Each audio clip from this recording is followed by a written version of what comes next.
You're watching Focus Montreal.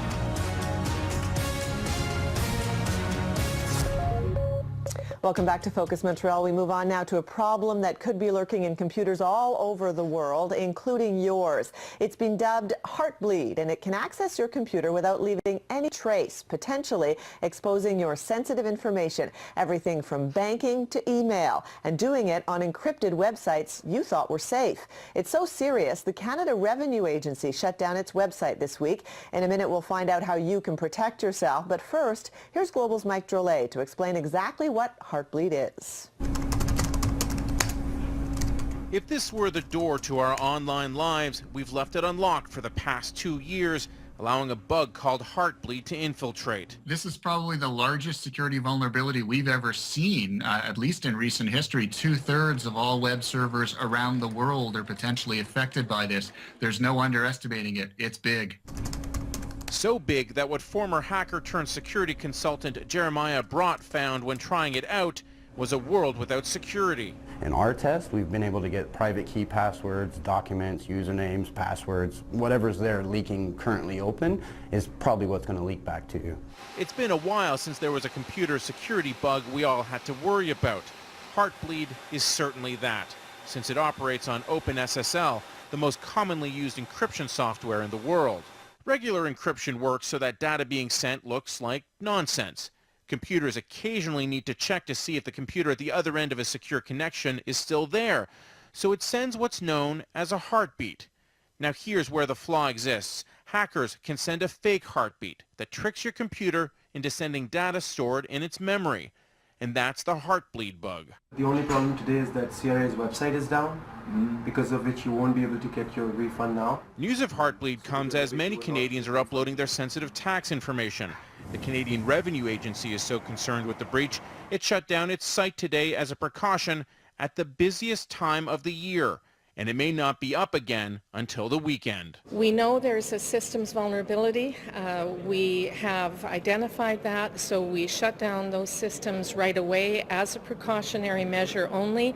We're investigating, we're working on it. Remarkably, it's remained undetected for 2 years, and there's really no way of knowing who or how many people have had their information compromised. That's because a good hacker will cover his tracks, but with HeartBleed, there's no tracks to cover. There is no legitimate way to trace this one back or to tell that it actually occurred. And even as a hacker, you're afraid of this? Yes, it's pretty big. So what can you do about it? Experts say change all your passwords. That's the quick fix, that's the good news. But it's also alerted hackers who might try and exploit weakness in the net before the requisite fixes are in place. Mike Drolet, Global News, Toronto. Well, joining me now to tell us more about the virus, the Chief Technology Officer with Digital Locksmiths in Montreal, Terry Cutler. Thanks for coming in. Thanks for having me. I know nothing about computers, and maybe I represent some people out there. How scared or worried should I be about this virus? So it's a big problem. I think last time we saw something as big as this would be like the Y2K issue. So let me try and break this problem down in layman's terms. So imagine I'm the bank. Right. Or I'm the CRA. You're a visitor, and you come and talk to me. I'm going to say, okay, Jamie, during this session, I'm going to give you this key, which will encrypt. So John Smith could be also talking to me, and he's going to get a separate key, which will get scrambled, so no one can intercept each other. So during that session, I got like my janitorial keychain, right? So you got this key, he's got that key, the other guy's got that key. But now the hacker can get access to my entire keychain and can intercept everybody's information. So whenever, let's say you're typing in your password or you're submitting tax files, a hacker could say, okay, I'm going to talk back to the server, but send me whatever you have in memory. It could be your credit card data, it could be your passwords, it could be whatever you want. So it would come down to them. It sounds pretty worrisome because, of course, you don't want people to have that information. Can you protect yourself from this? I'm hearing everywhere, change all your passwords. Right. So as a consumer, there's not too much you can do because it's untraceable. It's invisible to the user. All they see is a lock, and they think, oh, okay, well this must be secure, right? But what's happening is the hacker can still see everything behind the scenes. So yes, you definitely have to change your password. But the problem is, if they haven't fixed the problem yet and you go and change your password, the hackers can still access your newest password. Right. So it's like you have to change it again once they fix the problem. And I'm hearing that this has been out there for 2 years, and they haven't stopped it yet. So if I'm dealing with my bank today to pay some bills and I put in my password and they haven't fixed it, they get that password? They can get intercepted, yeah. So what do I do? The only thing you can do is, there's a couple of things. One is to obviously monitor your credit card information, right? See if there's any fraudulent charges. The other one is to change your password. And I always get to ask the question, how do I pick a good password, right? So obviously it's a combination of uppercase, lowercase symbols. So people are saying, how do you create a password like that?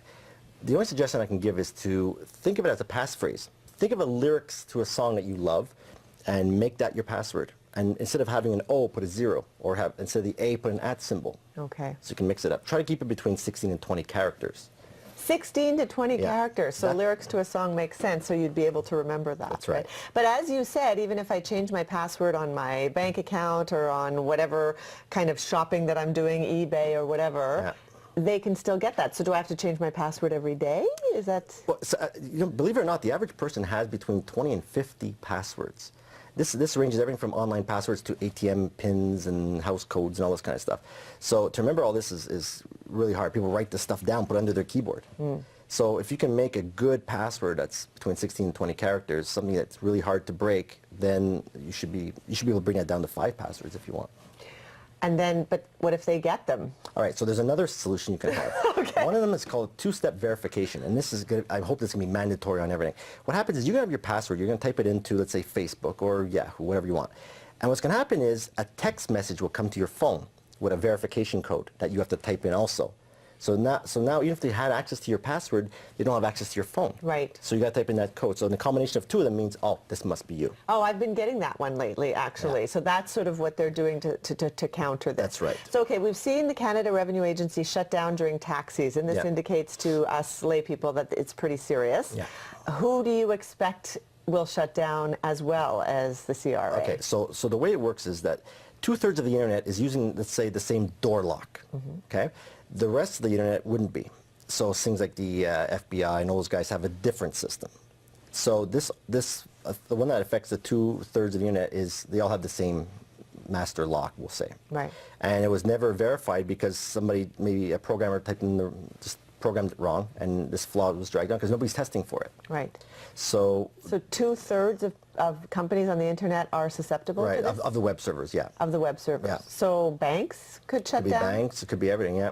And do you expect that to roll out over the days and weeks ahead, where Yeah, all of a sudden banks say we're closing down because we got to solve this problem? It could happen, but I think it's going to be a race against time because the update is fresh, and it's the race to update this across thousands and hundreds of thousands of systems.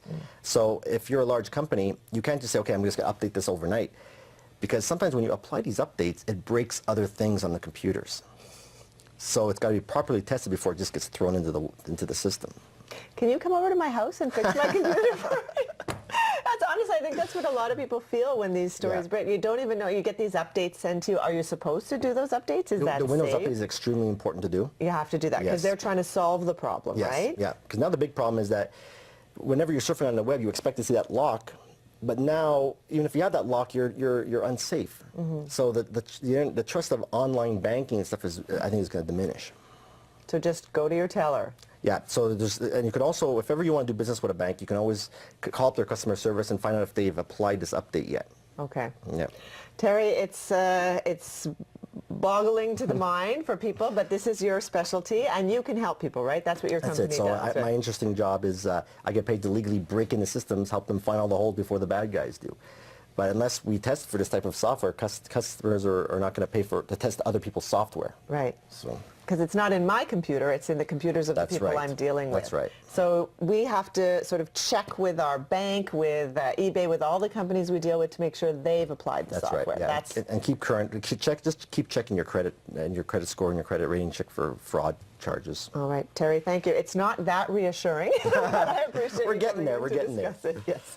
Thank you very much, Thank Terry you. Cutler. If you want more information on how to protect yourself, you can always reach Terry and his team directly through their website at digitallocksmiths.com. Up next on